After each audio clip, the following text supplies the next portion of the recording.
Hi all, thought I'd do another post-mortem on one of the shorts games from the 3000 FIDE rated performance recently he had. So he was playing black. I found this game intriguing, for the simplicity and the provocation which Nigel Short employed here. So Nxd4 starting with this move e6. He was actually inviting a French defence, by the way, so inviting white to play e4, but white declined and played c4.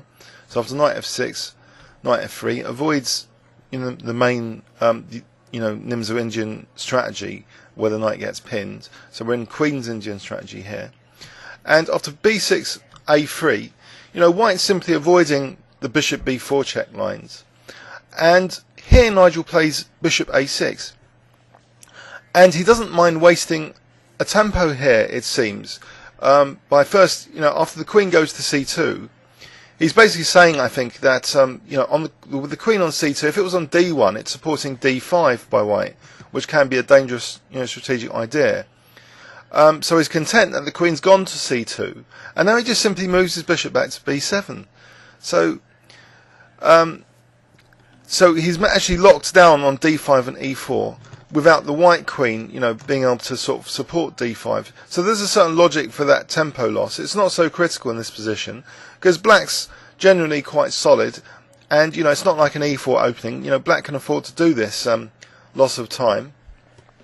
After knight c3, we see Nigel, lashing out at the dark squares, which is actually Rybka's recommendation here, c5.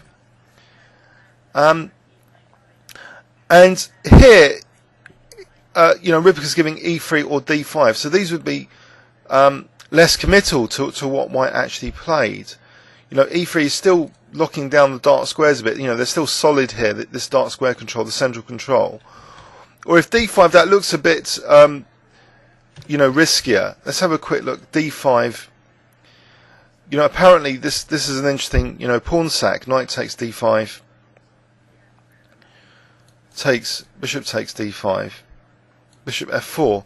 This reminds me, in fact, of the gambit I used in the British Championship against the Owen defence, where white could get a dangerous initiative, by casting later, and knight g5, and trying to get the light squared bishop. So that's an interesting gambit that white could have considered. Maybe white should have considered that gambit, just d5.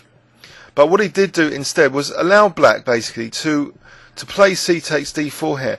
And for me, this looks a bit strange. I think, it's like the dark squares are broken up more, and, this diagonal is kind of useful for black. These squares are kind of useful. There's a clearer strategy for black overall.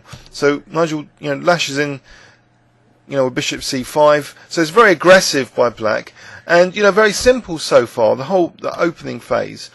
The interesting thing here is fully prepared to give up his dark square bishop with knight c6. Because I think he's reinforcing the d4 square. If white had taken, then this isn't bad. There's a good grip. There's more central pawns here to white's two. There's these three.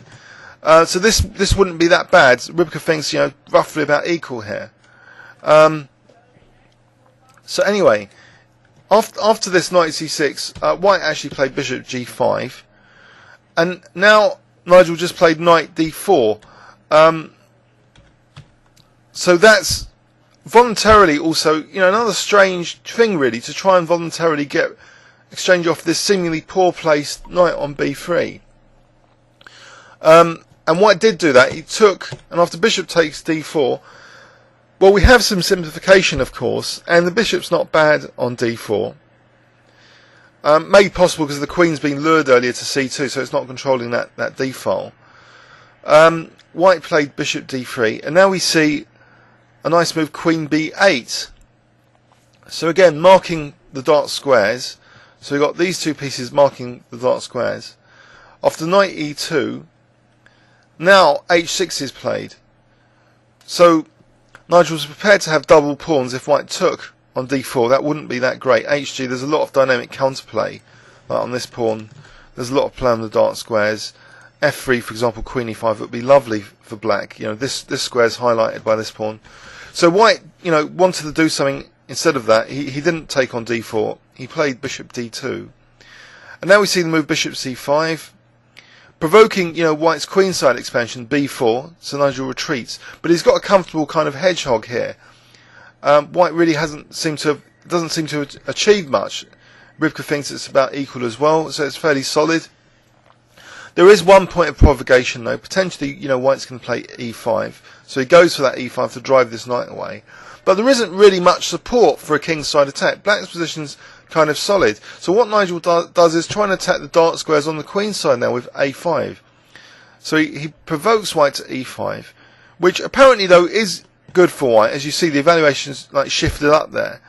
Preferred by Rybka was just e5, but that does give maybe the f5 square for white to play with. So knight g3, but then bishop d6. I'm not really sure here. Knight f5. It seems interesting, this continuation anyway. But Nigel just played a5, and after e5, knight e8. Now here, white maybe could have played bishop c3 as Rybka recommends, or rook fd1. So they're both kind of consolidatory moves, or even this bishop check and bishop e4. But what he did do was b takes a5. Maybe he was more concerned or interested in getting a pin on this bishop against the queen. So with rook b1, which seems fine, but it does actually drop the a pawn. And I'm wondering, when I first looked at this game, was Nigel being really greedy, picking up the a pawn? And it's a bit of a computer move, isn't it? Just picking up the a pawn. In fact, Rybka does like that computer move, bishop a3. It also likes queen a7 check. But bishop a3 is definitely on the material grabbing side. White lunges forward with f5. So if he can get that pawn on f6, that would be the end of black's king. Nigel's not too panicked here. He's prepared this to take on f5. Well, not immediately though. So let's have a look. Not immediately, because bishop b4, why isn't f6 playable, you might ask? Well, here there's queen takes e5, and then actually the attack isn't that effective. So this unpinning move, bishop b4, lets the queen counterattack then with a vengeance. So that would be okay. So basically, this bishop b4 is very important now for the queen to attack e5. So white took on b4. And now played rook takes b4, still tying the queen down, so she can't take on e5. But now queen c7 unpinning, so there's still e5 pressure. And I wonder about f6 here. White played king h1, but if f6 here, let's have a quick look at that. There's queen c5 check picking up the rook, so that's a bit of a no-no.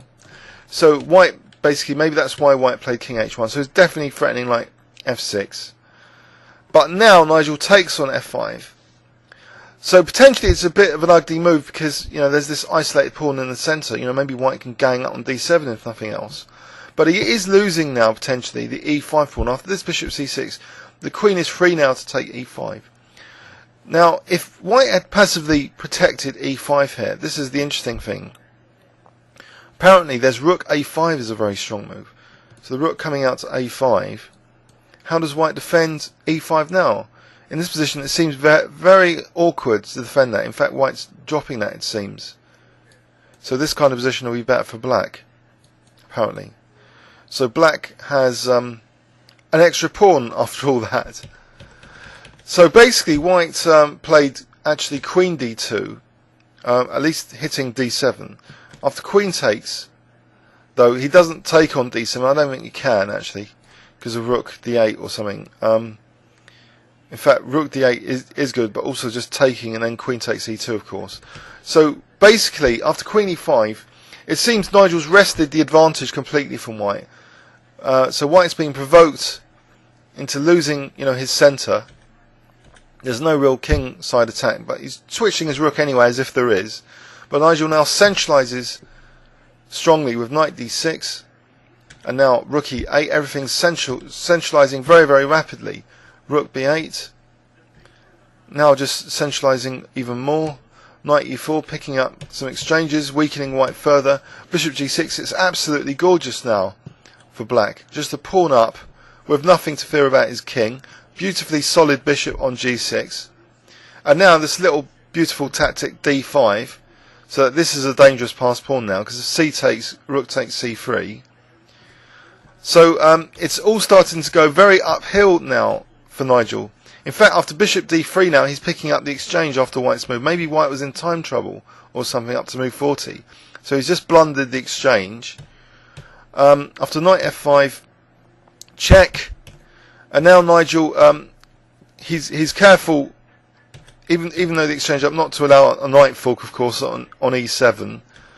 So he's driving that knight away. And now, basically, he's centralizing his king and preparing basically to munch this pawn if the knight ever moves. So the knight's frozen now, solid, protecting that pawn. And now after this rook a5, white resigns.